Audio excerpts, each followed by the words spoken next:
পারতেছি না সিঁড়ি দিয়ে, মাথা ব্যথা হয়ে গেছে।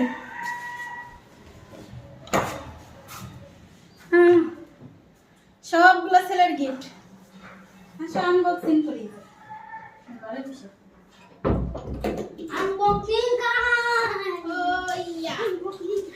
এই দেখো কতগুলো গিফট পাইছে ছেলে। সবগুলো তামিমের গিফট। আমার গিফট দেখি প্রথম কি কি পাইলাম। এই যে এটা হচ্ছে যেমন খুশি তেমন সাজের গিফট, মগ। সুন্দর সুন্দর মগ পাইছি, মগই বেশি। এটা হচ্ছে কিসে, এটা খেলায় না, এটা হচ্ছে খেলায় পাইছে। এটাও সুন্দর, অনেক সুন্দর। দেখি তো এটার মধ্যে কি আছে। এটার ভিতরেও মগ, এই যে বড় ছোট মেজ বড়